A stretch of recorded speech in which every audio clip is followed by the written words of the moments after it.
Something strange is happening. We are living through the most extraordinary moment in human history.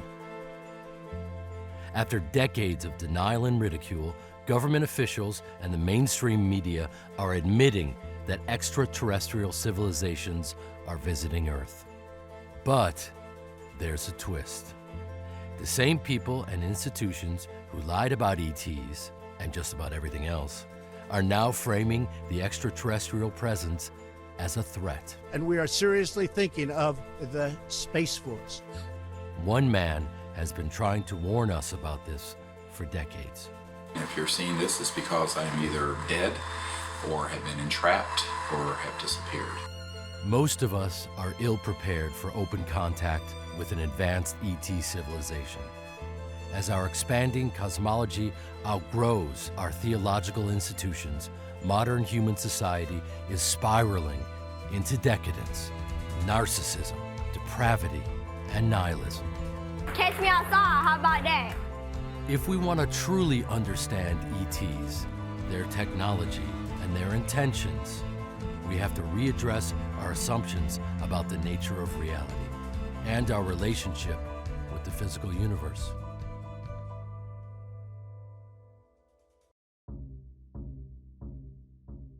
On the surface, UFOs are real, there are these machines zipping through the sky. But one of the things I've always said is, well, that's interesting, and it's cool, and it's great to see them. But what's really interesting are the people on board those spacecraft.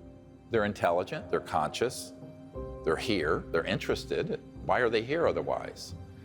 But no one has made the question, how do we develop that relationship with the occupants of the UFOs? That's what this is about.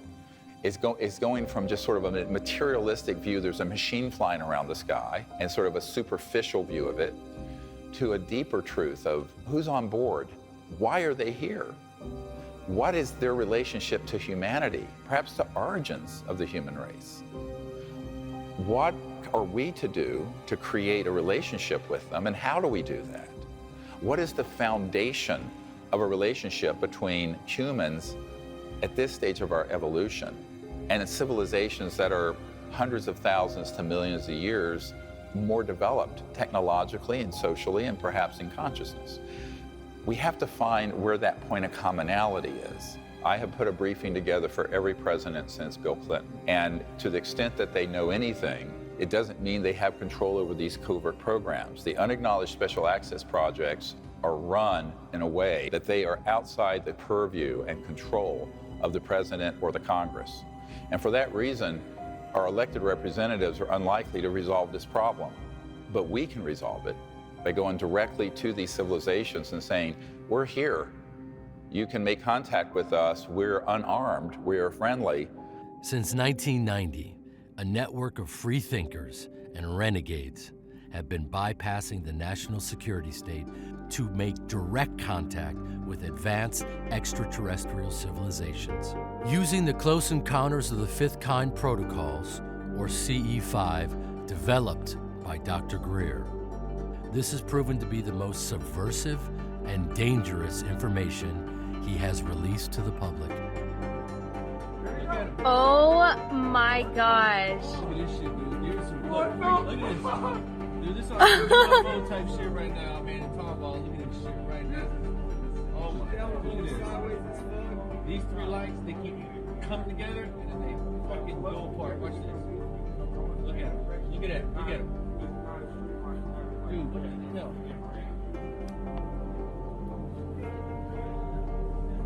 There goes one. Now they've got the two lights. Oop, there it goes. Boom. Close Encounters of the First Kind consists of visual sightings of an unidentified flying object. Close Encounters of the Second Kind, some physical trace is present, like impressions in the ground or scorched vegetation. Close Encounters of the Third Kind, the occupants or pilots of an ET craft are witnessed.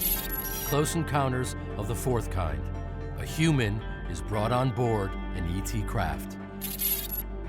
Close Encounters of the Fifth Kind, proactive human-initiated communication with extraterrestrial beings. Most of the phenomena presented in this film were photographed or recorded during a CE5 contact event. For thousands of people, contact has begun. This is their story.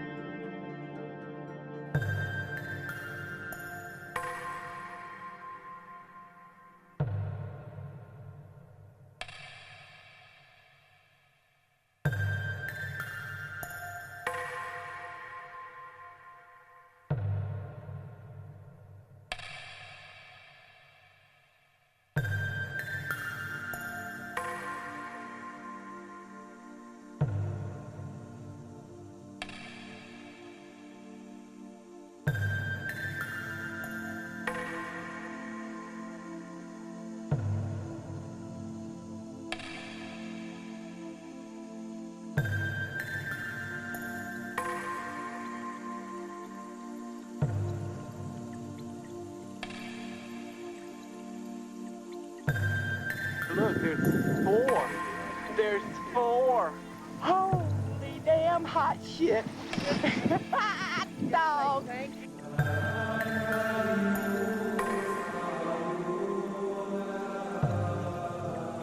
Come on, buddy, don't go away.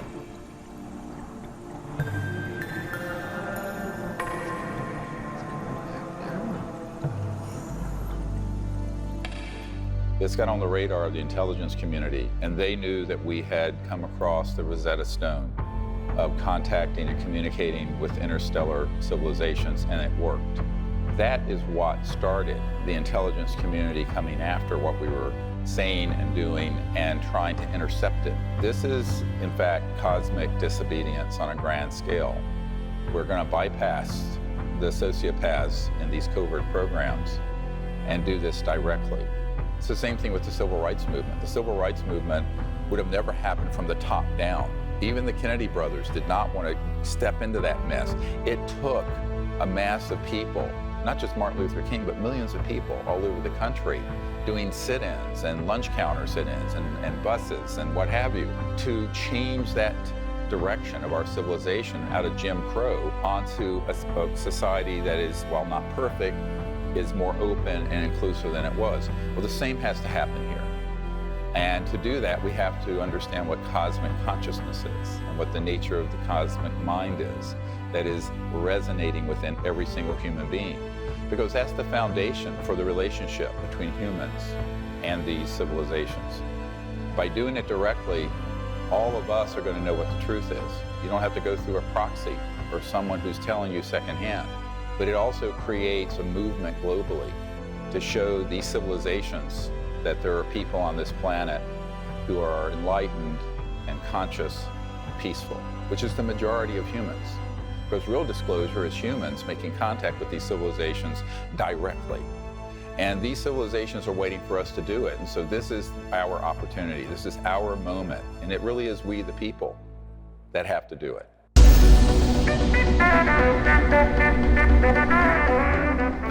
Well, for decades, only crackpots and crazy people believed in UFOs. That's what I thought anyway. And then in recent years, it turns out that governments have been taking them seriously all along. Very seriously.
question is often asked, when will UFO disclosure happen? The answer is, it has already happened. It happened in 2001 at the National Press Club in Washington, D.C., where military, NASA, and intelligence agency whistleblowers testified to their involvement in the UFO cover-up and the back engineering of extraterrestrial technologies.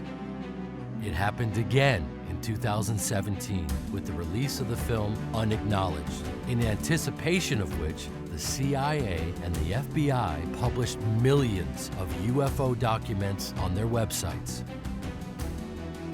Despite all this, nothing has really changed.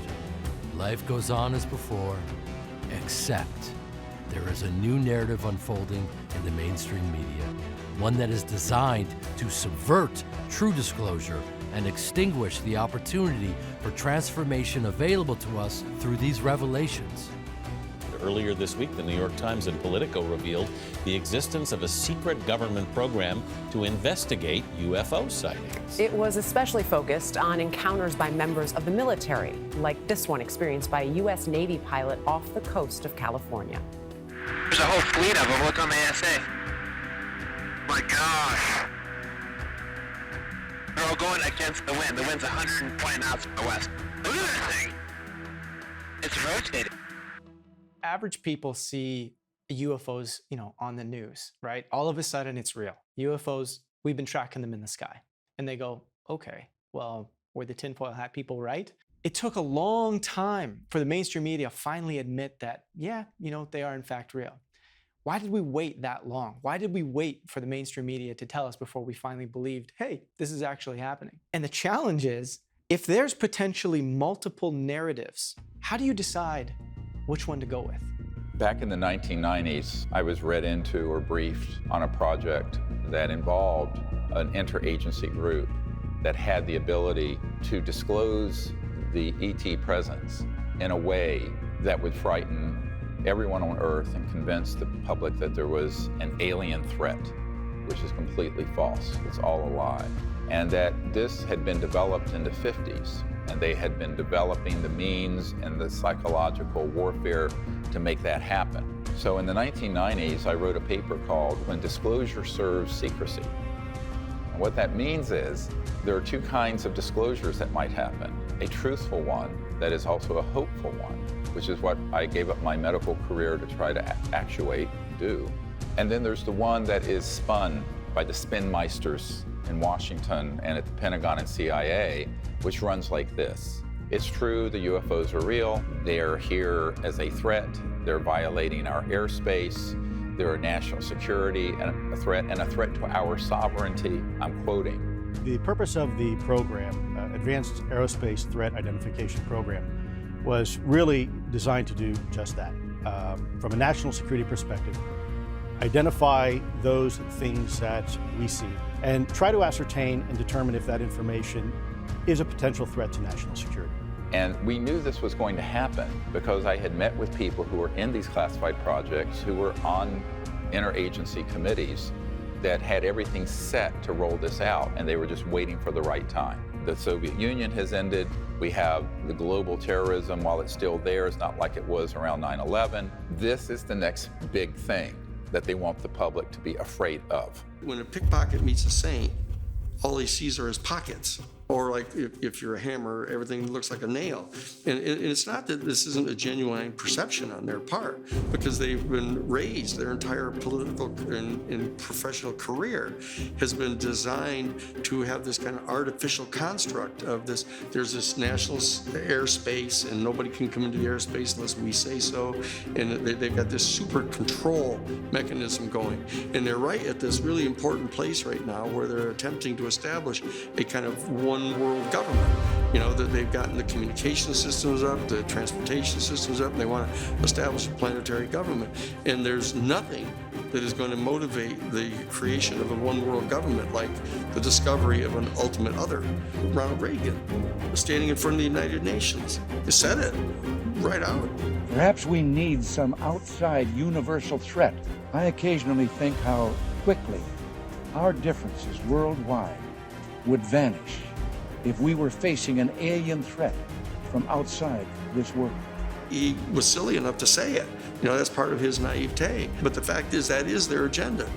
Legendary civil rights attorney Daniel Sheehan has spent over 50 years fighting the national security state. The Pentagon Papers and the Iran-Contra scandals are but two of his many landmark cases before becoming a whistleblower and legal counsel for the Disclosure Project in 2001. It's helpful, of course, for them to say, oh, UFOs are real. That's quite helpful. We've been trying to get people to understand that now for the last 30 years. But it's all immediately wedded to this fact that they're this horrible threat. And so we have to come forward with a positive set of programs, a positive vision for this. And that's what I'm trying to help get the Vatican and the Jesuit order to become involved in putting forth, a discussion about the theological and philosophical challenges that this presents to us. But it's not a national security threat. It's not a threat to our species. It's not a threat to our planet. It's a threat to our view as ourselves as the be-all and end-all, that the entire universe was created as a stage on which to play out the human drama of one single species. That ain't so.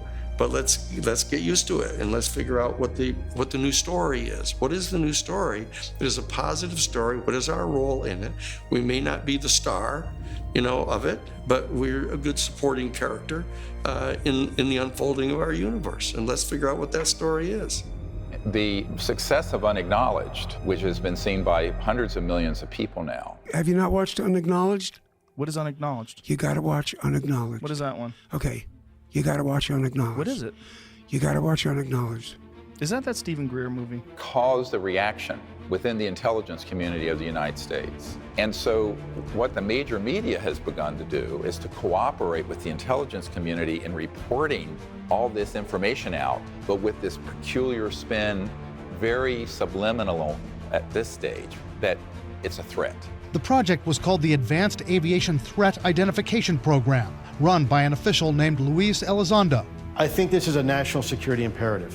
We have clear things that we do not understand how they work, operating in areas that we can't control. One of my first cases coming out of law school was for NBC to establish the right of journalists to protect their confidential news sources. I did the amicus briefs for the New York Times and the Washington Post, and also for CBS and ABC. And it was at that time that I began to realize that there was this close working relationship between the board of editors of the New York Times and the national security community.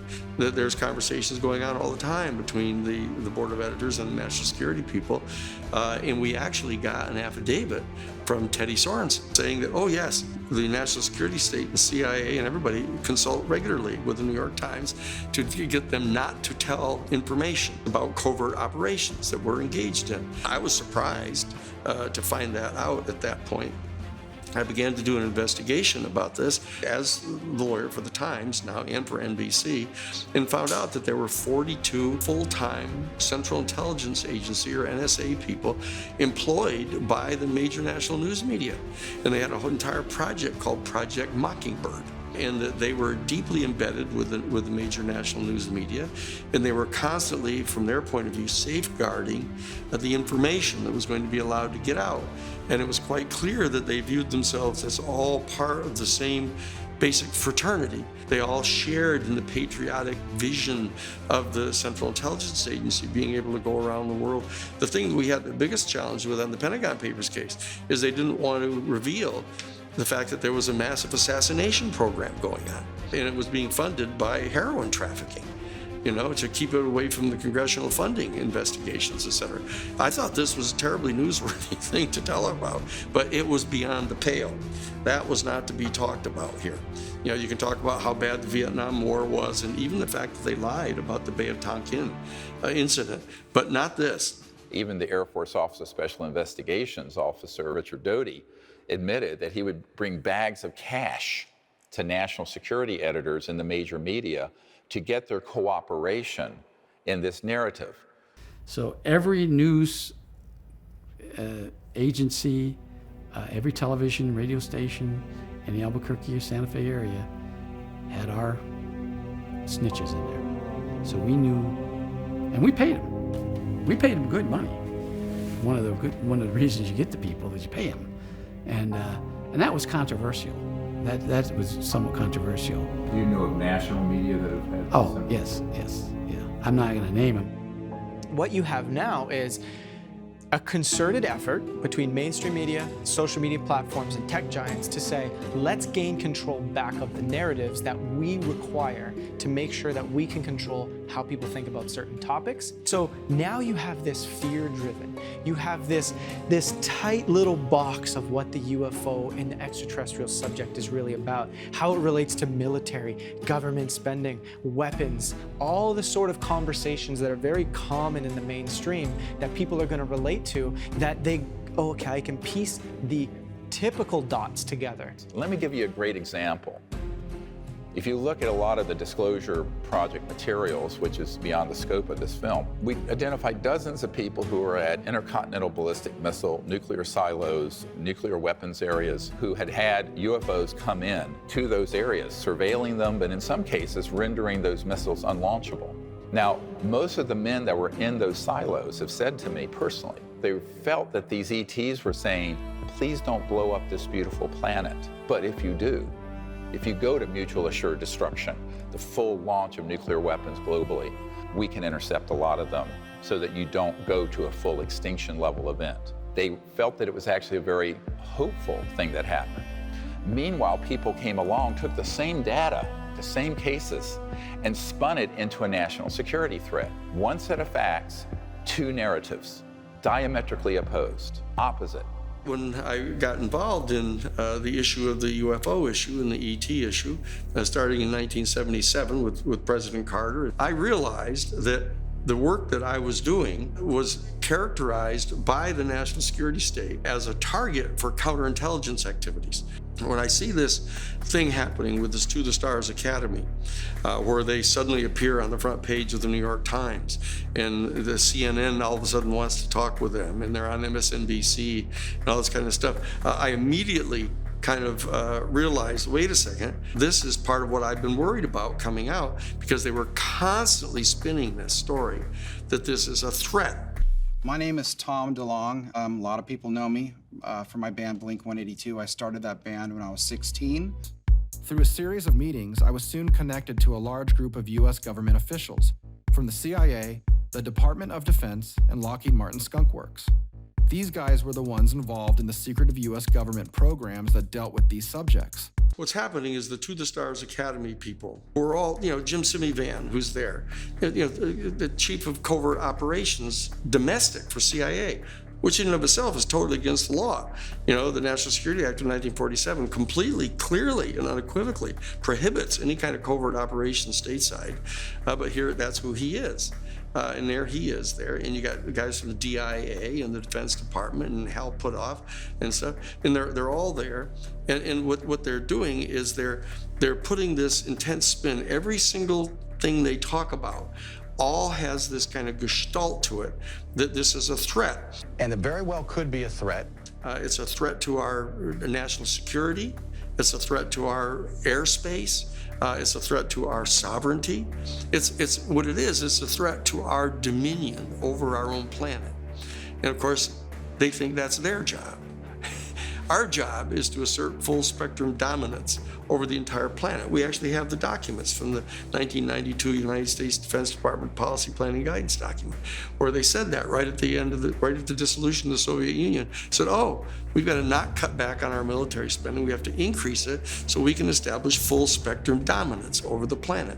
And so you know what their agenda is, the national security state. It's not for the defense of our sovereignty. The danger of this, of course, is that this is exactly what all fascistic demagogues do to an innocent target, whether it be Jews in Germany or African Americans in this country. They will create sort of a boogeyman effect to try to get people mobilized against it. You're one ugly motherfucker.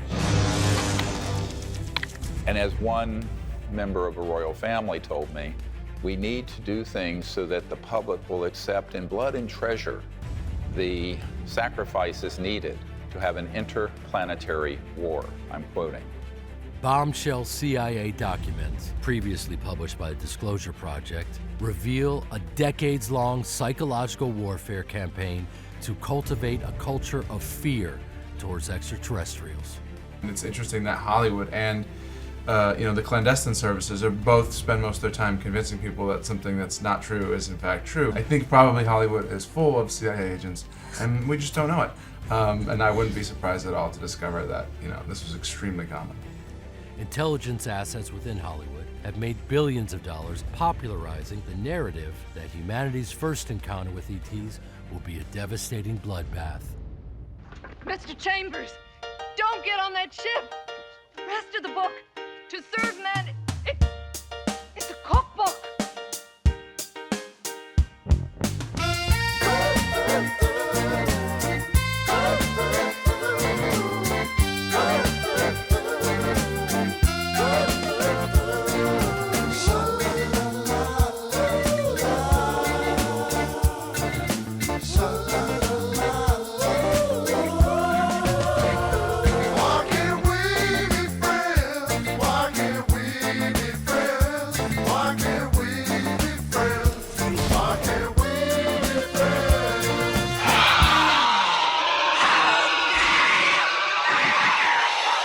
Let's go out into space and look at our planet over the last 100 years. World wars, hundreds of millions of people killed in war, the advent of weapons of mass destruction, our going into space in a competitive way with the Soviet Union for the Apollo projects and others, the degradation and destruction of our environment, our targeting of extraterrestrial assets around the Earth and in space, and successfully killing many ETs and downing their spacecraft. Out here in Fort Huachuca in Arizona, there's an underground facility where there are 9 different ET craft that are there with all the autopsied bodies. There's a man on my team who used to work in that facility near Tombstone, Arizona, not coincidentally, perhaps. This footage, captured by NASA's Discovery Space Shuttle on September 15, 1991, shows an extraterrestrial vehicle dodge an electronic weapon fired from Earth. Here, we see the craft slowly crossing the frame. There's a bright flash, and then it makes an abrupt right-angle turn and flies off. Moments after the turn, we see the shot fired across space where the craft had just been. Knowing all that, if they were hostile in the way we think of an invading hostile force, that would have been made abundantly clear to us the day we detonated the first atomic bomb. The fact is they have shown remarkable restraint, almost a level of a Gandhian pacifism, not to have pushed back. So the threat isn't extraterrestrial, the threat is covert human. These secret projects are an existential threat to Earth, the environment, and to our peace in space and relationship with these civilizations. I remember being at Wright-Patterson Air Force Base, where a lot of the Roswell stuff ended up, and it was the Foreign Technology Division of the Air Force. And I was there to do a briefing, and the colonel said, well, what if these civilizations are a threat? He was trying to bring me into that view. And I said, sir, with all due respect, given the galactically stupid things you have been doing, if they were a threat, you would know it by now, and we would not be having this conversation and breathing the free air of Earth. It would have been point, set, match, over. What are the technologies that would permit an interstellar civilization to go from one star system to another? Now, we're not talking about Elon Musk's SpaceX or the Apollo rocket. We're talking technologically advances that are in the hundreds of thousands to millions of years past what we have operating on this planet. Those technological breakthroughs, if they were weaponized and in the possession of a hostile force, would be so devastating that you could target a planet and turn it into a pink mist floating through the cosmos if you were a hostile entity. What I have discovered in our contact with these civilizations, and we have had many hundreds of contact experiences with our CE5 teams around the world over the last 30 years, is that none of them are hostile, but quite a few of them are very concerned about our hostility and are doing things to try to contain that.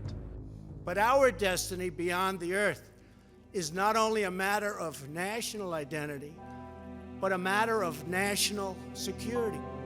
It is not enough to merely have an American presence in space. We must have American dominance in space. They want to project out into the stars their dominion.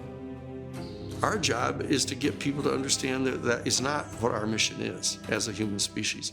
We need to lay back, participate with all other sentient life in the universe, and merit a proper position in the galactic federation, not be the big bully on the block.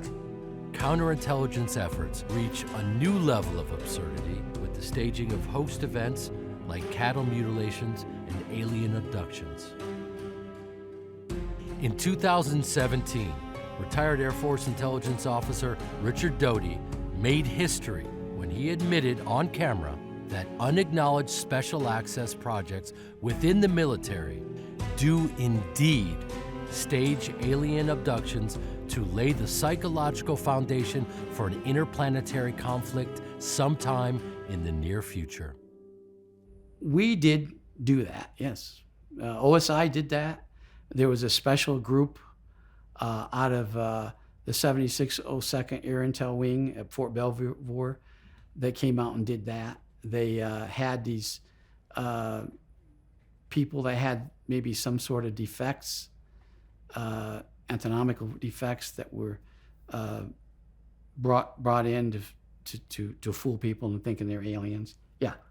I can't give you any specifics because the program is still classified, and they probably still doing it. I wouldn't doubt it. They were still doing it. This corroborates what dozens of other insiders have disclosed to Dr. Greer, but they're too afraid to testify on camera. Colonel, you're about to find out who your alien really is. General Stahl! Some years ago, I had a meeting with the Crown Prince of Liechtenstein, Hans Adam von Liechtenstein. He had reached out to me through some of his contacts. He said, look, Dr. Greer, we have to meet, but we can't talk about this on the phone. Your efforts to effect disclosure are noble, but they will not be able to be permitted, and not for the reasons you think. I said, well, this is interesting. Finally, we got together in New York City in July of 1994. He said to me, in 1989, a group of us were trying to do disclosure, and it involved Gorbachev, President Bush Sr., himself, and the UN Secretary General Pérez de Cuéllar. And in the course of us putting together the high-level planning meetings to do this, Pérez de Cuéllar, the UN Secretary General, was abducted out of his limousine in Manhattan. He was told by the aliens that if they did not cease and desist from their plans to disclose this information, that every world leader involved, including the President of the United States, would be abducted. This blew up like an atomic bomb in the Bush White House, and it did not go forward. I said, okay, well, tell me more. He says, well, we've concluded that we have to prepare the public for an interplanetary war. And in doing so, we can then also force the return of Christ. And I'm quoting. And I just listened. He didn't know that I knew that the means for that abduction for Pérez de Cuéllar were run by a counterintelligence unit out of the national security state that had the technologies to simulate an alien craft and aliens run completely by military assets, and that there was a deeper part of these unacknowledged special access projects that were zooming even people like Bush Sr., who was on the committee but had lost control of some of these renegade factions. This is a very complicated story. Pérez de Cuéllar being abducted caused him to stop that process. It manipulated these leaders into going onto a war footing. And he confessed to me that the reason he was funding the work of the abduction groups was because they wanted to put information out to the public that would scare the public so that people would make the sacrifice in blood and treasure to have an interplanetary war. Now, this is 25 years ago. It was not a happy meeting for me. If there's any one thing that is going to mobilize people to allow the national security state to establish full spectrum dominance over our planet, it is this. The beings themselves, interestingly and very importantly, aren't putting out their own story. They're not doing that yet. They're trying to get us to understand it. They're trying to give us warnings. They're trying to help raise our consciousness, which is a critical part of this entire operation going on, and trying to get us to do this for ourselves.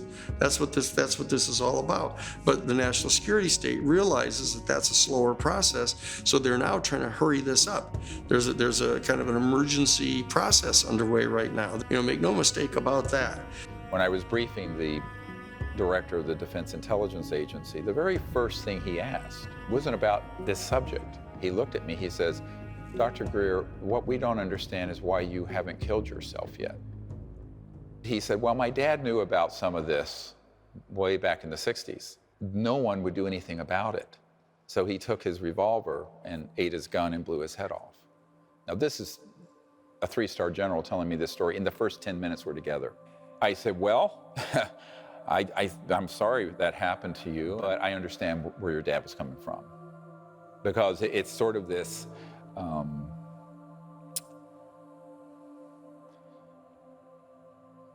anyway.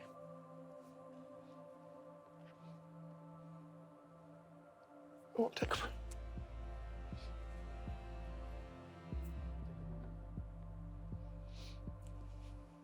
Now the truth is, there are a lot of people who've been on my team who are military, who've killed themselves, others who've been assassinated. So the other thing that keeps me up is, you know,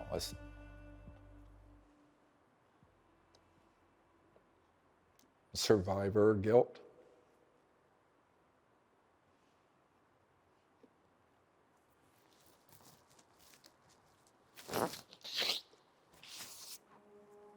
Sorry. This national security state is the bane of our human existence right now.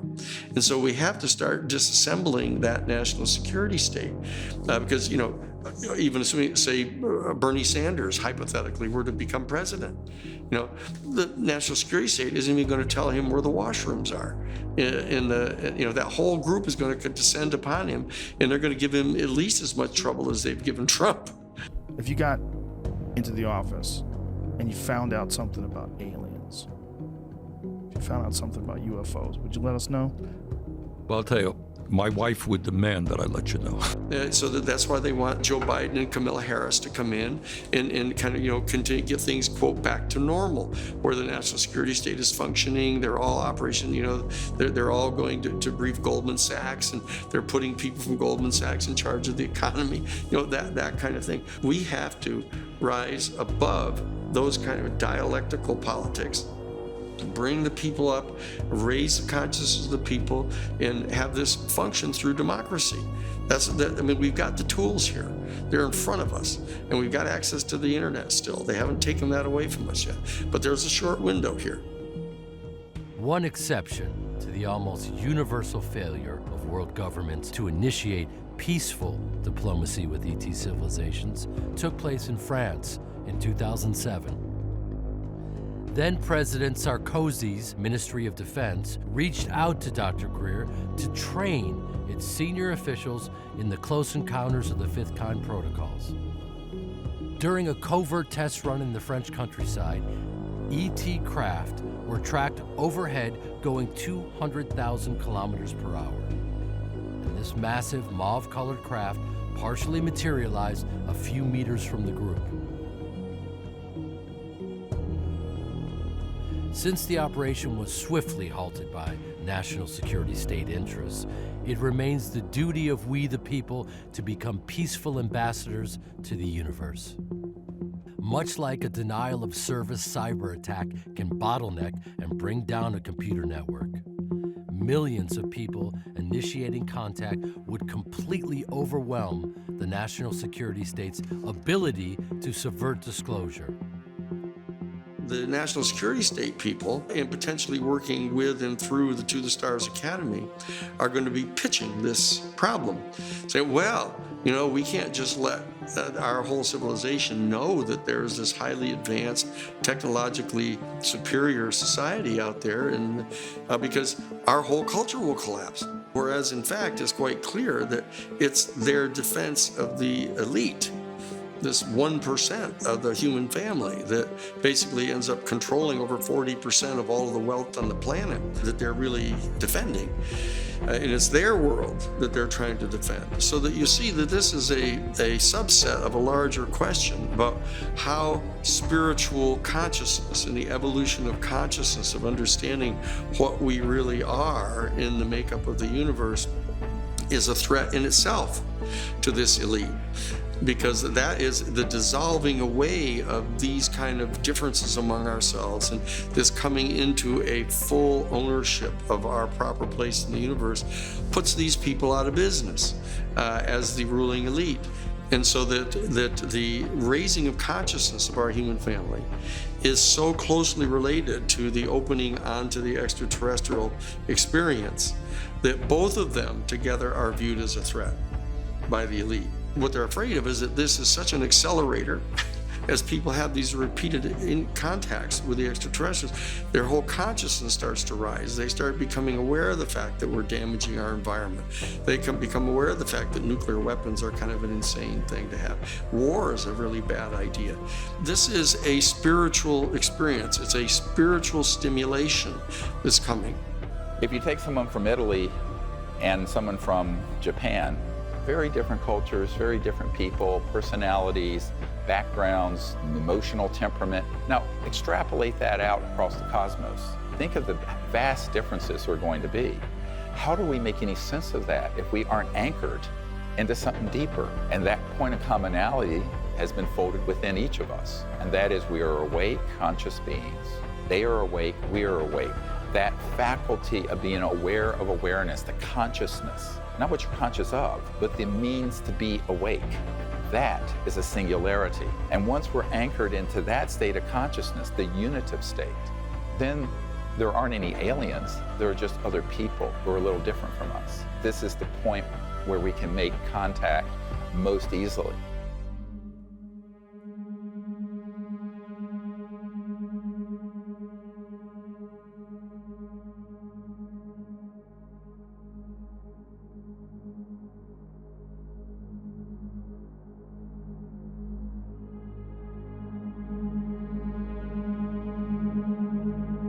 When I looked at Close Encounters of the Third Kind, I said, well, somebody knows what's going on here. Because it had a lot to do with the telepathy, the sort of dreams people had that led them to the Devil's Tower in Wyoming, all this. And I then found out that Spielberg had actually had a man, J. Allen Hynek, who was the head of Project Blue Book for the Air Force, who was the chief consultant who opened up files for him so he could make that movie almost like a docudrama. In 2011, a CE5 group at Joshua Tree National Park successfully contacted an entire flotilla of ET craft. In the unprocessed night vision footage, we see what appears to be two distinct craft. But image enhancements reveal that these are two parts of a superstructure or mothership surrounded by an entire fleet of ET vehicles. How is this possible? It is not possible to simply crowbar extraterrestrials into our traditional, relatively primitive view of reality. In order to make sense of things, and indeed, in order to make contact, we have to pause and readdress our assumptions about the very nature of reality. This is an essential reflection which reveals that the mystery of extraterrestrials is but a signpost that points to a far more profound and intimate secret, one with the power to transform us and the cosmos forever. One day I went to my mailbox and I got out a little flyer and it said, we're inviting you to a meeting with Ben Rich, the chairman and CEO of Lockheed Skunk Works, former UCLA alumni. He'll be speaking to the engineering alumni group about his time at the Skunk Works. So as he was finishing his talk after about 45 minutes, his last slide was a black disc zipping off in outer space, and he ended the talk by saying, we now have the technology to take ET home. And the whole room burst out laughing. We said, did he just say that? And as he was walking away, I followed him, and I said, Ben. He turned around and looked at me, and I said, Ben, I'm really fascinated with what you had to say today. And I said, I would really love to know how we would do that. What would we use to get to the stars? He looked at me, trying to figure out who I was, I think. And he said, well, let me ask you a question. How does ESP work? And I was really taken back because, frankly, I was asking a question. I wasn't expecting to get a question back. So the first thing that popped in my mind was all points in space and time are connected. So I fired that answer back to him. I don't know, all points in space and time are connected. He said, that's how it works. He turned around and he walked away. This astonishing admission from a top military industrial complex insider proves to be much more than a simple analogy. The physics of UFOs, how they travel and communicate through interstellar distances, how they generate power, how they're manufactured, is beyond the grasp of unclassified mainstream science. Instead, a model of reality that accounts for ESP is the only model in which we can begin to comprehend ET technology. If you're traveling beyond the speed of light, I call it the crossing point of light. It's like this beyond the sound barrier. Well, there's something beyond the light barrier. And you're going from, say, the Andromeda galaxy. That's 2.5 million light years away. So at the speed of light, it would take 2.5 million years for them to get here. The speed of light's too slow. You cannot go from point A to B through the cosmos through a linear system of transportation. Moreover, you cannot communicate through those distances with something at the speed of light, which is what your cell phone and all these radio frequency electromagnetic communication devices we use now on Earth are using. Any civilization that is here, that is interstellar, by definition, is transdimensional. They're passing through other dimensions and dropping out of linearity and going from A to B, boom, almost like a teleportation where it's that resonant effect from point A to B. Any communications systems that these ETs have are also going at the speed of not light, but of thought, a quanta of thought. We think of consciousness and thought as this sort of amorphous, irrelevant, interesting, but mystical thing. But the central operating system and communication system for all interstellar civilizations is consciousness and thought, and technologies that interface with them. God, prana, chi, magic, consciousness. Every culture throughout history has had a word to describe this intangible energy that connects everyone and everything. Decades of laboratory studies show that our minds have a mysterious ordering effect on quantum-level phenomena. Despite overwhelming scientific evidence, most people would still be shocked to learn that certain scientists have known that the force is real for a very long time. One of the people that I met in the course of doing this work was astronaut Edgar Mitchell, who was the sixth man to walk on the moon. We have sightings of all sorts. There seems to have been a great deal of secrecy surrounding the so-called UFO event. He had an experience in space, an expanded state of consciousness that led him to form the Institute of Noetic Sciences to study the science of consciousness. I also brought him to the briefing I did in 1997 with the head of intelligence for the Joint Chiefs of Staff, Admiral Tom Wilson. The data on that has since leaked out. Edgar Mitchell realized there was this connection between space and these extraterrestrial life forms and the science of consciousness that was very integral to the study. Most of the people that I have met with in senior science, NASA, aerospace, and intelligence community figures know that the key missing ingredient out of most people's understanding of the whole UFO phenomenon is the science of consciousness. The ETs are trying to encourage people to understand higher consciousness and universal mind, to be able to have a relationship with them that's going forward into the future. And Edgar Mitchell realized that quite early on because of his own personal experience out in space as the sixth man to walk on the moon. What's the nature of the universe we live in? What is our relationship to the larger reality? If that's a part of the larger reality and we're denying it, that to me is unconscionable. I theorize that there is a spectrum of consciousness available to human beings. At one end is material consciousness. At the other end is what we call field consciousness, where a person is at one with the universe, perceiving the universe. Just by looking at our planet on the way back, I saw or felt a field consciousness state. Dr. Edgar Mitchell. We've thought for a long time that the closer we could look at the operations of cells in our body and our brains, the closer we come to finding the location of consciousness. And while there's been fantastic work at mapping neural connections and understanding more and more about the brain and memory, what we find is that we still don't know where consciousness is. Adam Michael Curry is an inventor and entrepreneur whose groundbreaking work as a teenager caught the eye of Princeton's Dean of Engineering, Dr. Robert John. Dr. John recruited Adam into the Princeton Engineering Anomalies Research Lab, where they studied the mysterious ordering effect of consciousness on quantum systems, an effect they called mind-matter interaction. Now, a non-localized picture is the picture of consciousness on which we're converging now, which is to say that consciousness does not seem to be strictly produced by the brain. It involves the brain, but there's something much deeper going on here. Consciousness may not be localized to our bodies, but may be a fundamental feature of the physical world in which we live. The universe looks less like a big machine than a big thought. Dr. Dean Radin, Chief Scientist, Institute of Noetic Sciences.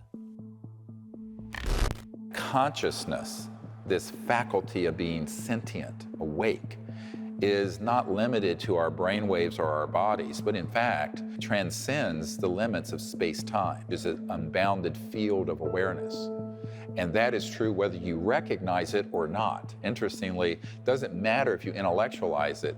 That is the reality of it that has been proven through scientific studies, such as Dr. John's work at Princeton, where they would have people put their awareness on a random number generator that's spitting out zeros and ones randomly, and would intend to shift it, say, towards zeros, and it would shift without any linear wires, just their thought. Essentially what a random number generator does is it looks at something intrinsically random in the physical world, typically a quantum process, and it converts those into a string of ones and zeros. So you can think of it kind of like a coin flipper where heads is 1 and tails is 0. Now if you collect a large enough sample size, you find a 50-50 distribution of these ones and zeros, meaning physical reality is behaving the way it should. Well, if you get somebody in front of the machine and you ask them to use their intention to mean shift the thing to more ones or more zeros, what you find is that there's, not all the time, but often a significant mean shift in the direction of their intention. Now that's a very simple experiment, but the implications are absolutely profound. That suggests that, in fact, consciousness does not seem to be just an illusion or just a localized phenomenon, but that it does have some sort of capabilities to affect the probabilities at the deepest layer of reality, down in the basement layer of the quantum world somehow. In this flow, mind and matter are not separate substances. Rather, they are different aspects of one whole and unbroken movement. Dr. David Bohm, physicist. The best way to understand non-locality is to understand that in both physics and in consciousness, there is a connection that exists amongst all things, from photons to people to awareness, that isn't limited by space and time per se, that are woven within each other. Dr. Emoto, the Japanese scientist, began to experiment with water and people putting their intent on the water. And he did photography that would show these different crystalline structures. If it was a very negative emotion, the crystals would be all dissonant. But when it was highly ordered conscious or love, the structures were these beautiful ordered structures that he would photograph. And this was repeated by other scientists.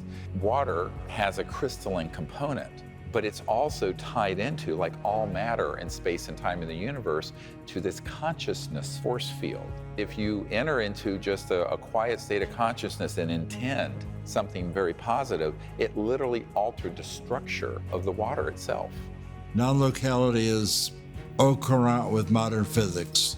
Schrödinger talked about non-locality and entanglement in the 1920s, but it really wasn't until 1970 that Friedman and Clauser at Berkeley discovered that photons born together like identical twins can move off into the distance from one another, and you grab one twin and you change the polarization of the other, even though they're very, very far apart.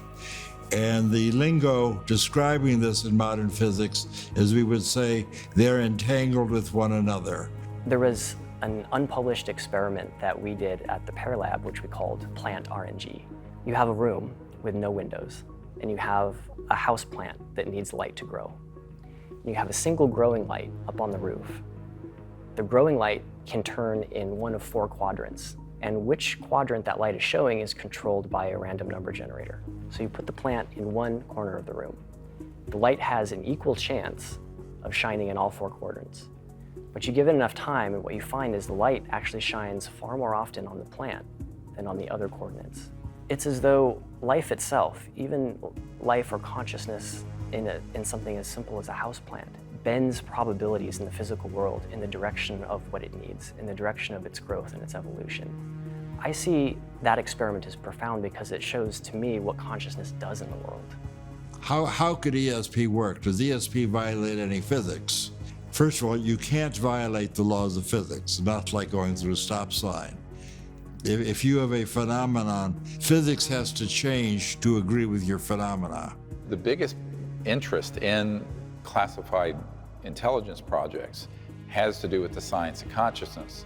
Because even during the Cold War and before, in World War II, they realized that there were people on the other side of some of those conflicts that were very adept at what's now called remote viewing, the ability to use consciousness to spy on a remote place.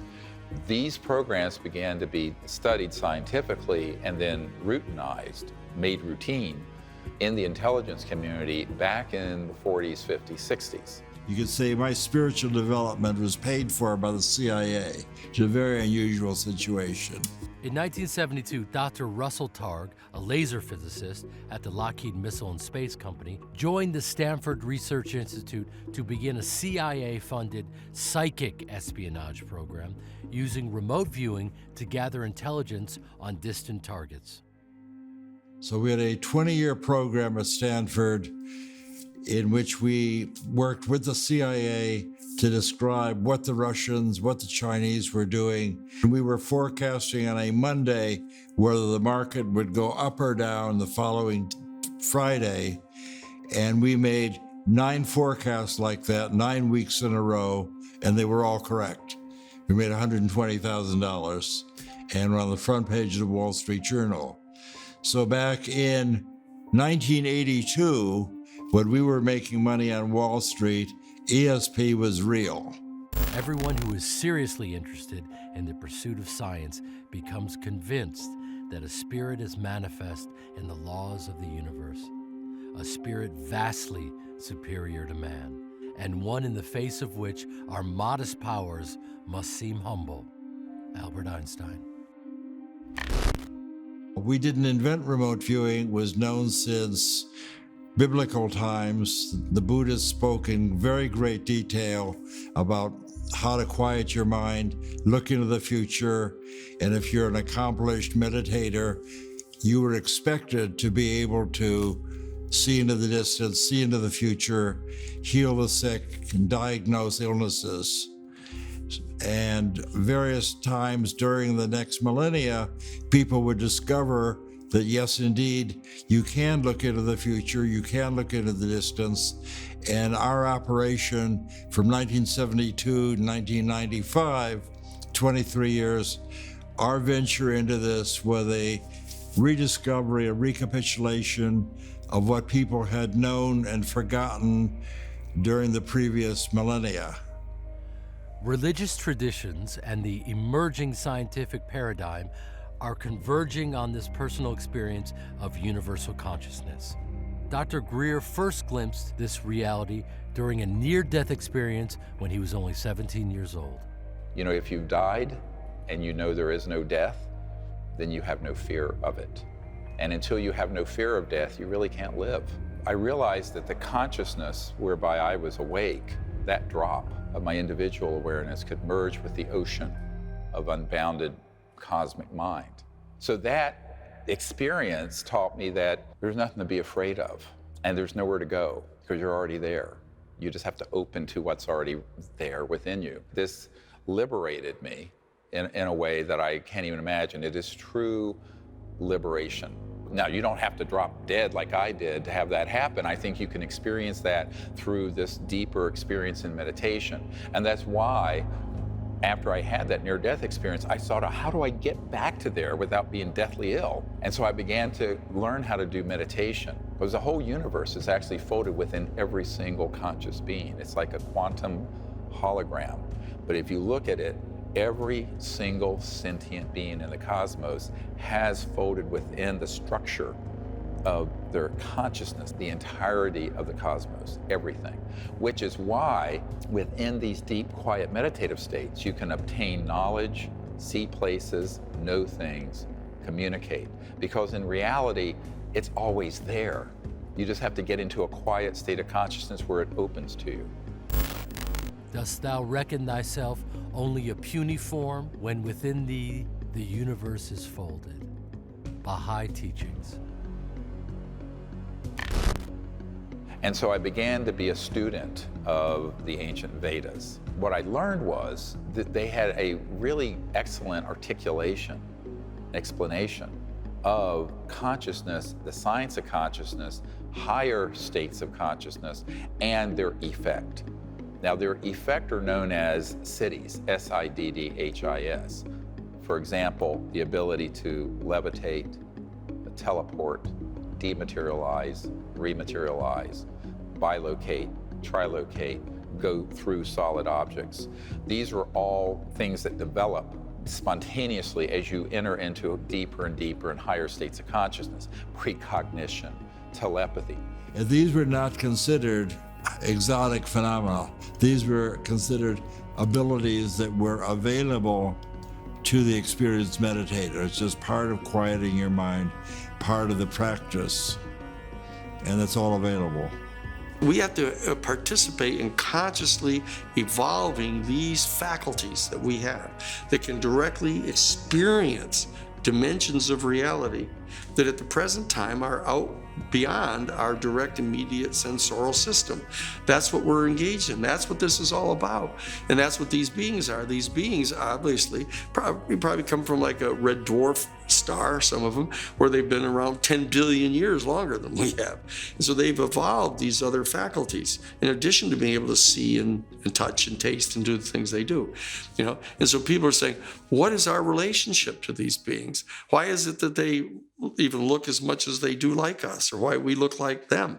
These are all profoundly important questions of our relationship with other sentient life in the universe, and to understand our place in the order of things. When you accept what this science is showing us, that we are all connected, and you then say, well, hold on a second, if we're not just connected with human beings, but we're also connected with the plant life, with the planet itself, with the entire animal kingdom, and you begin to develop that deeper sense of empathy with all that, who's to say that that interconnectedness doesn't extend to all the other planets, to the cosmos?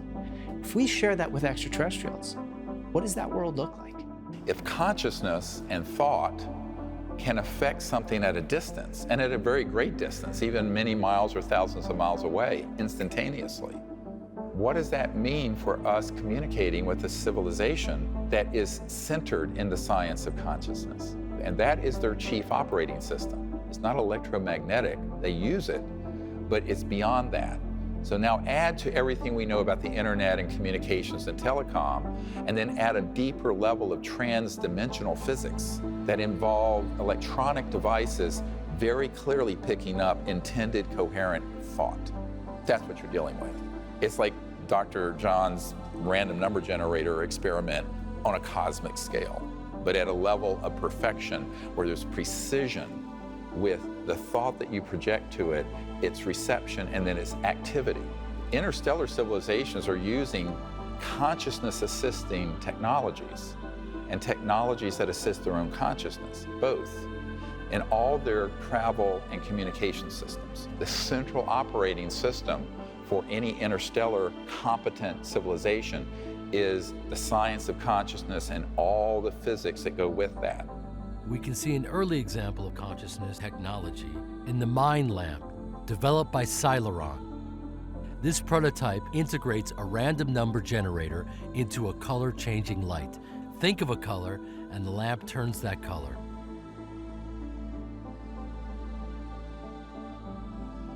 Well, that's what I actually was doing. First, I was doing Sunset. Oh, cool.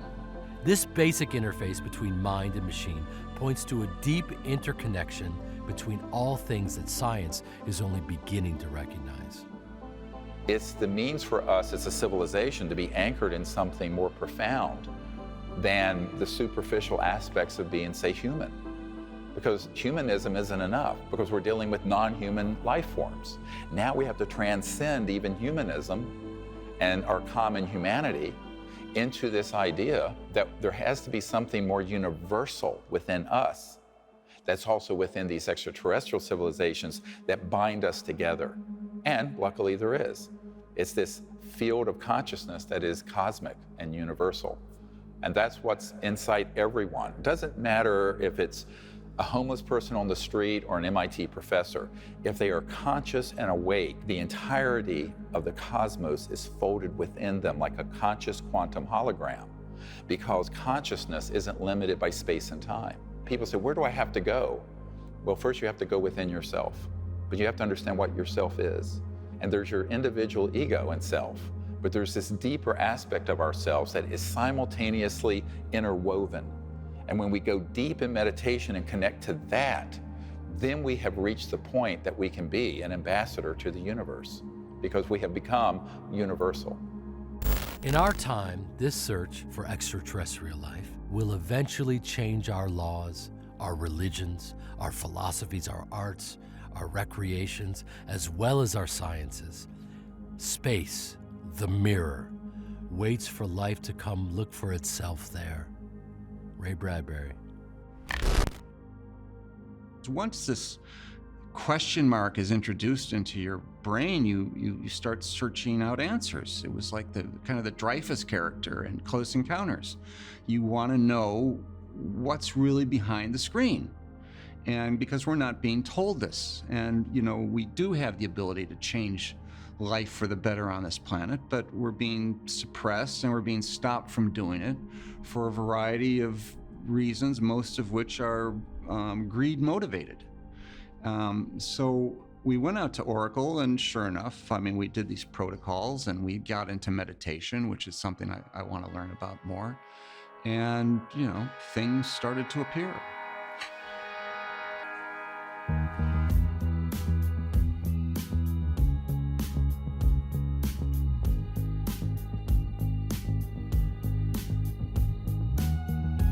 Wow. Oh, no. Oh, and it's fading out. Yeah, it just went away. It just faded out.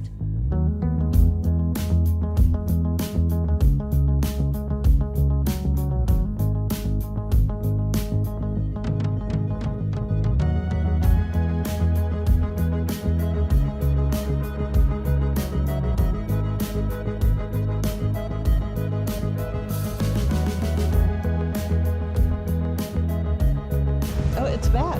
It's back. Yeah, Right here. it just went out again.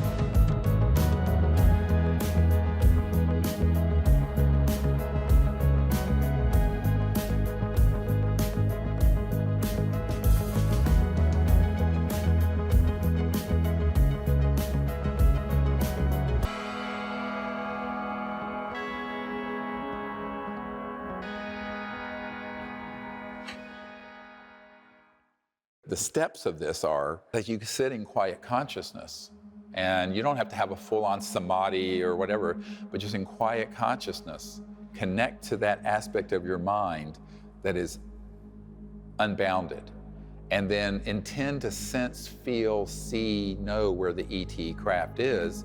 It could be in another galaxy. Connect to those beings, politely invite them to come and visit you, and then you connect to their communication systems and their consciousness, which are integrated, and you show them where you are. So you kind of zoom in. It's almost like a vectoring, a zooming in from wherever they are to where you are. Let's say if you're in North Carolina, you're coming into Earth, you're coming into North America, the East Coast, the mountains, the Blue Ridge, zoom, down to a few square meters around where you are, where you clearly show them where you are. And you do this in a coherent thought sequence that is continuous.